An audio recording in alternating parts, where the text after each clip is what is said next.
Hi, it's Tonya and Natasha, and we are joined today by Kevin Brooke. Now, Kevin is the author of a new young adult novel called The Objectors, and we thought that would fit in and suit a lot of our members because we know that you're into some books like that. So Kevin, it's exciting to be able to talk to you at long last. Yes. So, do you want to tell us about your new book, The Objectors? Thank you. Yes. So yes, The Objectors. There's the cover, just to give you a bit of an idea of the kind of world that it's set in. It's set in 2042, so it's a futuristic story, and how kind of I see the world being, if you like, in 20 years' time. It's also dystopian as well, so there's obviously a fantasy element around the world. And the main theme of the story is objection. It's standing up for what you believe in, because in this world that I've created, this dystopian world, the three main characters object to a contract, and the contract is that the regime are choosing people at random, young people at random. On their 16th birthday, they receive a message to say, you need to kill 6 people. So you need to kill 6 people of your own. And the reward for doing that is to move from very much the have-nots in society into the elite. So it's a very violent world. But these 3 all have their own reason to say no, to object, to take the moral, to moral high ground, if you like. So that's the basic premise of the story. Who would you say the book is aimed at? It's aimed at young adult readers. I would say, because of the themes in the book, it's I aimed it at a sort of 12 to 17-year-old, that sort of age group. So secondary school through to college. And because a lot of the themes are very much modern themes, although it's set in a dystopian world in the future. The themes of in the book, such as climate change, and standing up for what you believe in, social division, they're all very relevant themes for what I believe would be a secondary school and college audience. So how did you come up with the idea for this book? So I wrote a short story a few years ago called 5 Silver Bullets, and it was about the characters in the story were given this contract to kill 6 people, and they chose people. They had to do it, otherwise they would be killed themselves. So it was kill or be killed, I suppose. And then I saw, and a number of people said to me, you should turn that into a book. And I didn't really consider that until I got thought about the theme a little bit more for young adults, and thought, hold on a minute, if I turn that round slightly and make it so it is anti-violence, then I thought that would work more as a longer story, and also one that I could write for a teenage audience, if you like. Yeah, it's really interesting when you sort of take something and then turn it on its head, and then it takes you in a completely different direction, doesn't it? It felt easier to write. Because it is much more to write about someone who's saying, actually, I mean, who wouldn't say no to you've got to kill 6 people? Who wouldn't say no? Whose immediate thought wouldn't be no? So it just felt that was right as well. I don't know how some of these murder mystery authors write, and the psychological thrillers and things like that. It's to get into that mindset is quite a skill, I suppose. But absolutely, it must. It's obviously, it's not naturally where we come from, is it? That's right. That's right.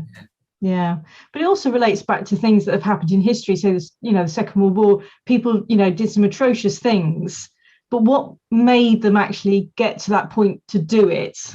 It's on a human level, you go, oh, well, you would just say no, you wouldn't do it.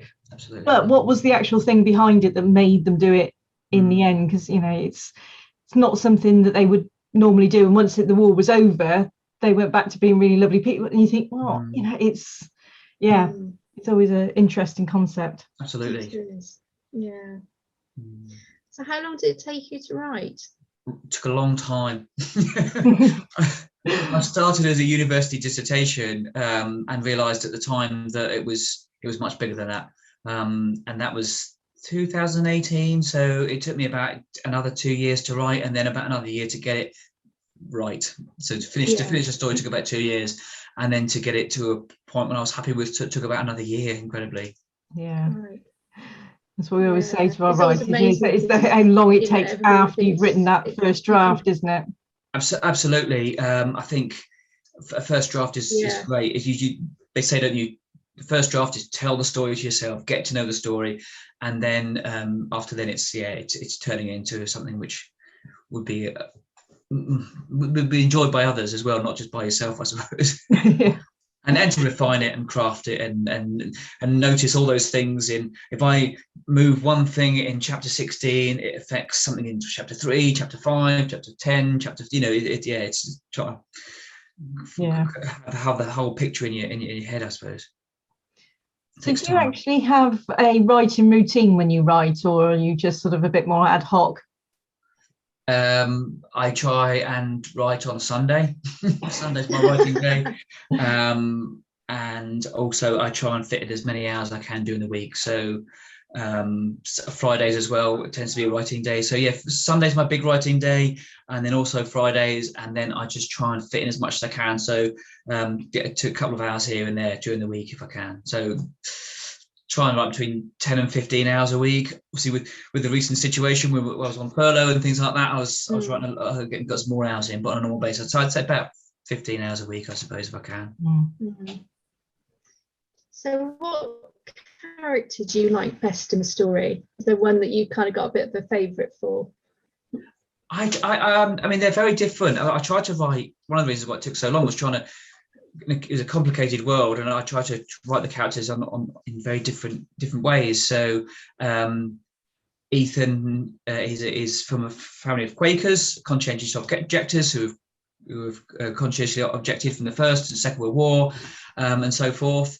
So he's a bit sort of anti that. He's sort of grown up in that world, and he feels a bit anti that. But it's only when he, as the book sort of progresses, that he realizes actually no, that's absolutely the right way to go.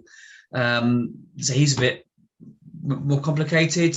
Samara was she's like a spiritualist, and she sees everyone as animals. So she's when she pictures someone, she realizes like the slightly obvious one, but the main character is the main antagonist is Lucius, with obviously connotations to the devil, but also she sees him as a viper, and everything he does, she sort of sees him in that way. Ethan, the character alongside her, she sees him as she can see that one day he'll become a lion, but at the moment he's very much growing, so he's more of a lion cub. So she's probably the one that drives the story forward the most. But whereas Ellie Mae is a Christian, obviously reasons for us conscientiously objecting from a religious point of view, and she's one of these people that just has incredible inner strength. She doesn't portray it in a way that is obvious until she's backed into a corner, and then she stands up for herself in a way that the others don't. So I hadn't really got a favourite character. People like Samara because she's the most obvious, because she's the one that, as I say, drives the story forward, because she's the one that gathers them together and keeps the spirits high even at the darkest moments. So people like her. But for me, I don't know. When you write a book or write a story, you get to know the characters all so well. They all seem they're all really decent people. They've all got high level of morals, and they just always try and do the right thing. So it's difficult to pick one in that scenario. Were any of them easier to write than others? Any that you felt more connected with, or?